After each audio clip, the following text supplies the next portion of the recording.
Christ. Hallelujah.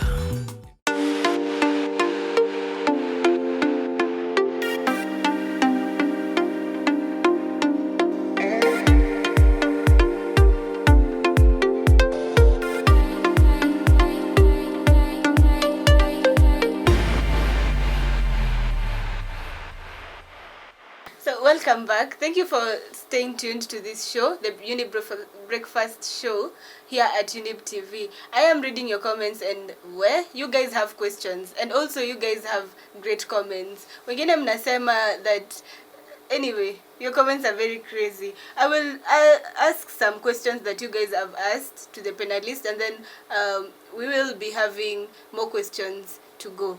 So I have one question here asking that I think we've already answered that. Do you think that the registration is important? We've already answered that, right? There's one, also another person is asking, okay, does it target a specific group of people? I think we only went through it, maybe just bypassing it. I want us now to explain it to specifics. What group does this SIM registration specifically cover? Jamleki. Well, I would say the real registration is not like literally targeting a certain group of people because, when you say a certain group of people, there's someone age bracket ndo unamaanisha. Lakini, remember there's someone who is 30 years old, amechukua line ya Safaricom for example, last year. And someone who is 18 years, okay, not 18, maybe 20, alichukua. Okay, you get the difference though. Alichukua mbele ya huyo mtu. So, it's basically targeting those people who have registered after, or rather not after, before 2015, before the enaction of these,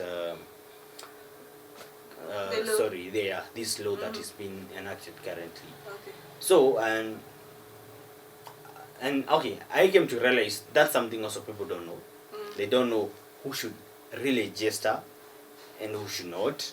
And how do you know if you have to go and register or not? There is a USSD code that the CAK has shared through the media platforms. Yeah. It is a *106#. Yeah. It's the USSD code that someone uses to get to understand. Or rather to check if you are registered and how many lines are registered under your ID number. Okay. That way you'll be able to identify if the line that you're currently using is registered or not. And if you have other lines that are registered with your ID and you don't know them, now at that point you report because maybe someone else, a fraudster somewhere, used your details to register. Okay, thank you, Jamleki, for that clarification. I understand that there are some SIM cards already. Like my telecom line was already cut off way before the Safaricom already, okay, when people have been told to start uploading or to go and re-register their line for the Safaricom lines. Did you get also something of that sort for you guys, or was it even important for telecom to do it earlier than the set time? Do you think it was important for them, it is just that they wanted to be earlier before other companies start doing that?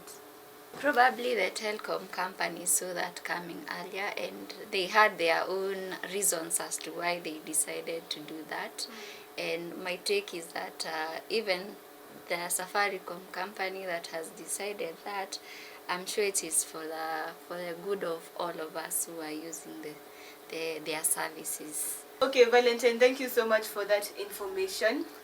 And maybe just to add on what she has said, if you may allow me. Yeah. Go ahead. So there's a point she has mentioned about the service provider enacting this role of maybe closing or unregistered lines. It's not them. It's not them who have, or rather who wants to do that. It's good people that get to allow, ndio wakifungiwa line wasianze kulaumu Safaricom, wanalaumu Airtel, wanalaumu Telcom and other services providers.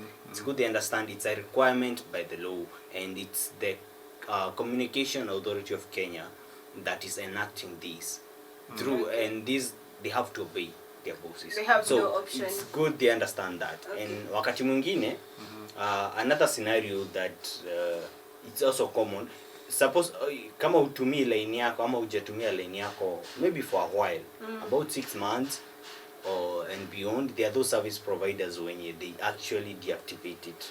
Yeah. So maybe that could also be an experience of someone mtu afikiria alifungiwa line yake mapema because of what is happening now. So it's good people differentiate that.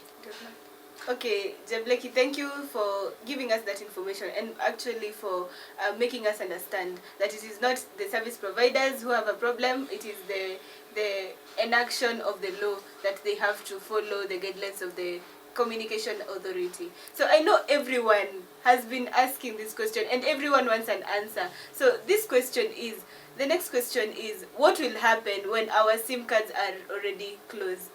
You know, people are out there making fun, but they don't know that this is true and this will actually happen. So what really will happen to the people, what really will happen when you don't or you fail to re-register your line? How serious are they about this, Toby? What will happen, also in line with what you said earlier, is that what I'd like to say is different service providers have got their own different way of doing their things, you see. So, but generally what is going to happen is that your line is going to be switched off, and maybe, just maybe, as I said, different service providers have got their own different ways of doing their work.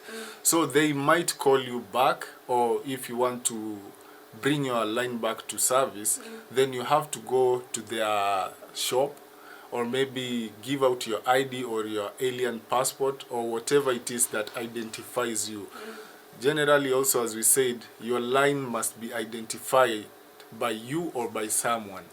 So at the end of the day, your line will be switched off. Depending on the service provider, it might be before the 15th, or even after the 15th.